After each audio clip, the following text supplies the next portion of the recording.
में आ गई। अब इसी के करस्पॉन्डिंग हम लोग आगे बढ़ेंगे हमारे नेक्स्ट टॉपिक में, that is payload of balloon. क्या है ये? Payload of balloon. कैसे देखेंगे पेलोड ऑफ बलून? देखें जरा। सो पेलोड का मतलब ये है कि बलून हाइट और प्रेशर का relationship. Payload of a balloon is defined as maximum weight which a balloon can carry with it upward direction। भाई ये बलून है, ठीक है, ये बलून है, ठीक है। अब ये कितना वेट लेके जा सकता है अपवर्ड डायरेक्शन में? कितना वेट अपवर्ड डायरेक्शन में लेके जा सकता है? That entire process is known as payload of balloon. क्या है ये? पेलोड ऑफ बलून, ठीक है, पेलोड ऑफ बलून, ठीक है। ये कहानी है पेलोड ऑफ बलून की। तो अब यहां देखते हैं V क्या है यहां पे। अब ये देखो बलून है तो ऑब्वियसली इस बलून के पास कुछ ना कुछ अमाउंट में वॉल्यूम है। कितना बड़ा वॉल्यूम है, बलून कितना बड़ा है। फिर हम बात करते हैं D आउट की, डेंसिटी ऑफ आउटसाइड एयर, ठीक है। अब यहां पे ये जो सराउंडिंग है,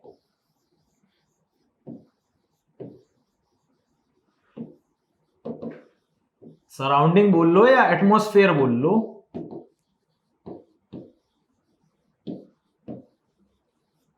तो यहां पर ये जो डेंसिटी है it is known as outside, और इसके पास कुछ ना कुछ डेंसिटी होगी क्योंकि अंदर का सिस्टम है ना। दिस इज माय सिस्टम, ठीक है। तो यहां डेंसिटी क्या है? इन। तो डी इन क्या है बेटा? Density gas inside. अब इसमें कोई ना कोई गैस अवेलेबल है, like gas is a, gas A available है, ठीक है। अब बात करेंगे गैस ए के जो एंटायर सिस्टम है, सिस्टम का जो पूरा का पूरा मास है, उसकी हम बात कर रहे हैं, मास ऑफ बलून।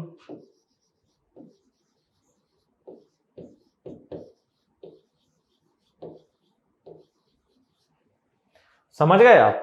सराउंडिंग की डेंसिटी ये रही, ठीक है।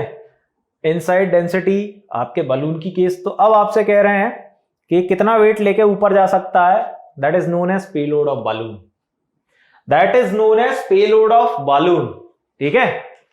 आगे की कहानी ये हो गई कहानी। तो अब पेलोड कैसे निकालेंगे मैं आपको बताता हूं। अच्छा, आपको शायद स्टार्टिंग में एक चीज तो क्लियर थी ना, P is equal to what? At into h into d into g. ये चीज क्लियर थी स्टार्टिंग में ही जब चैप्टर स्टार्ट किया था।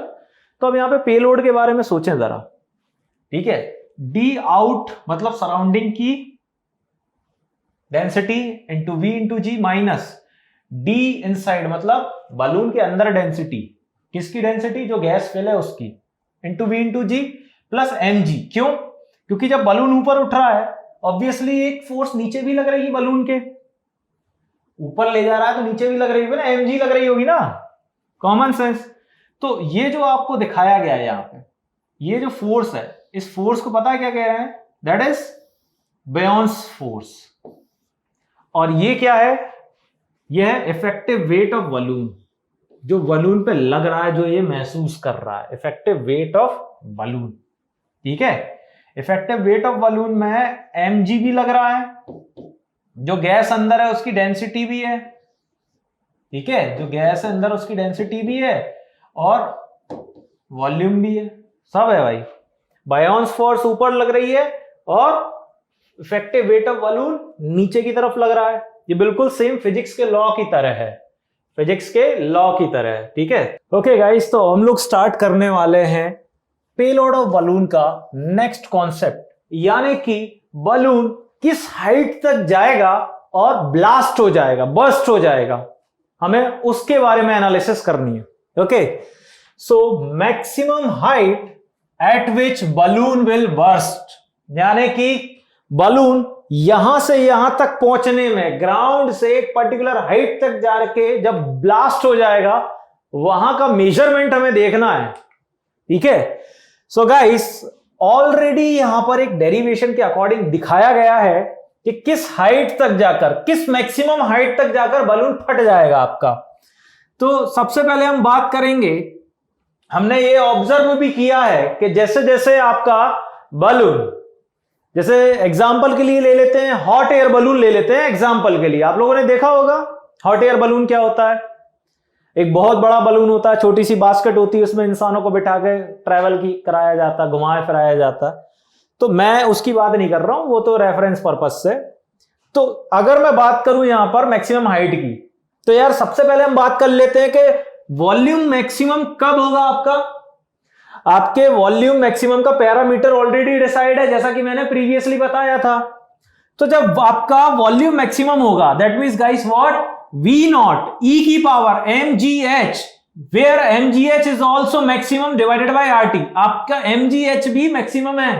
ठीक है, एक्सट्रीम सिचुएशंस अवेलेबल है, एक्सट्रीम पोजीशंस। तो अगर मैं V नॉट को देखिए जरा, अब लिखने का तरीका बदल रहा है और कुछ भी नहीं बदल रहा है, एक पैरामीटर के साथ खिलवाड़ कर रहे हैं बस, कि V नॉट को नीचे लेके आए, it will look like this. ठीक है, देन गाइस फिर हम लोगों ने क्या लिया, लॉग।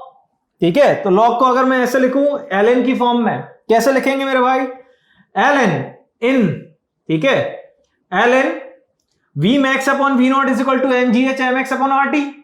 क्योंकि यहां E लगा हुआ है ना, तो E को किससे रिप्लेस कर सकते हैं, ln से।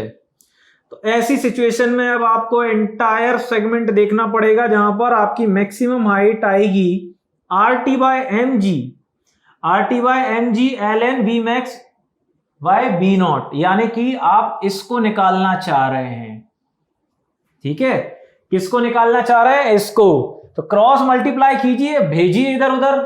ठीक है, तो ये बात आपको आसानी से समझ में आ जाएगी, that is RT by mg, ठीक है, ln V max by V naught, this is the maximum height where your balloon will burst। ठीक है, क्वेश्चन में R और T की वैल्यू आपको पता ही होंगी, mg की वैल्यू भी आपको पता होगी।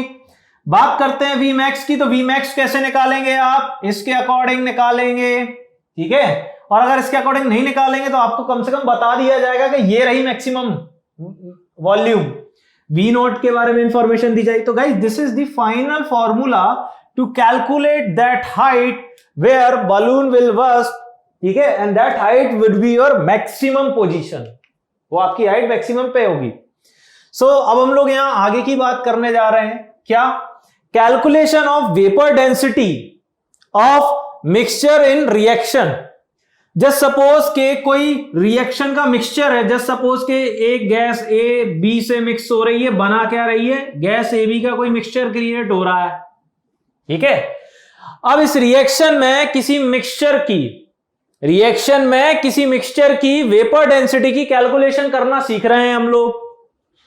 कैसे करेंगे, आइए जरा देख लेते हैं।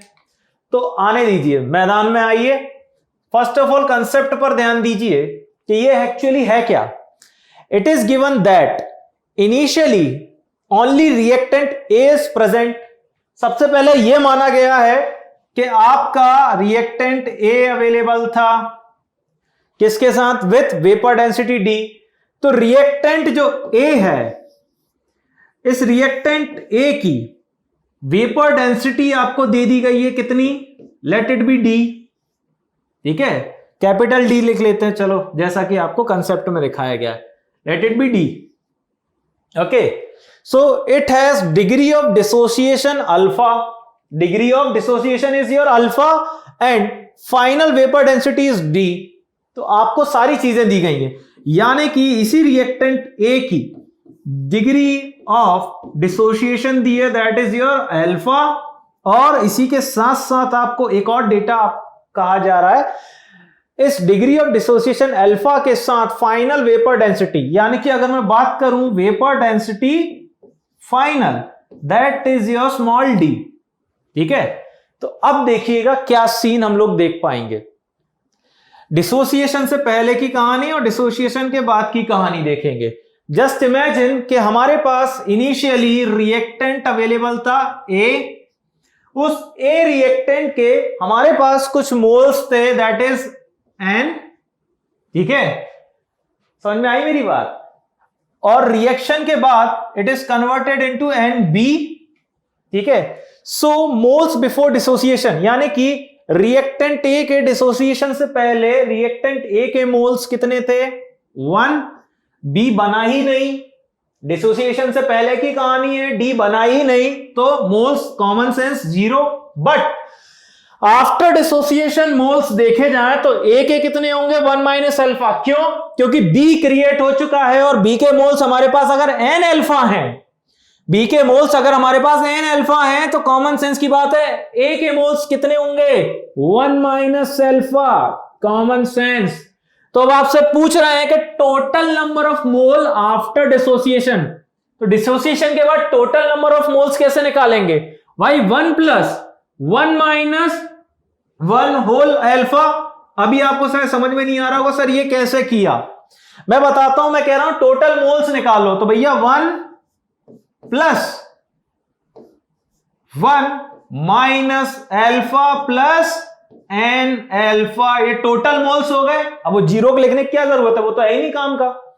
तो इसे और अच्छे से कैसे लिखा जा रहा है भाई, इसे आपको कैसे दिखाया जा रहा है? आप कहोगे कि सर 1 प्लस 1 2 कर दो। अरे मैं रुक जाओ मेरे भाई, कर दूंगा मैं, ठीक है, कर दूंगा मैं कहना चाह रहा हूं यहां पर इसी चीज को इस तरीके से लिख सकते हैं भाई, 1 एज इट इज लिख दो तुम, ठीक है। n माइनस 1 की कहानी हो गई, अल्फा ये हो गया, तो ये क्या है? This is your n alpha, this is your alpha. हाय आना। तो टोटल मोल्स आपको कैसे दिखाने हैं? After dissociation. तो आप यहां पे इसको हटा लीजिए, फिर ये काम का नहीं है अब हमारे, इतना इतना काम का है। ये कब है? आफ्टर डिसोसिएशन वाली कहानी है। आफ्टर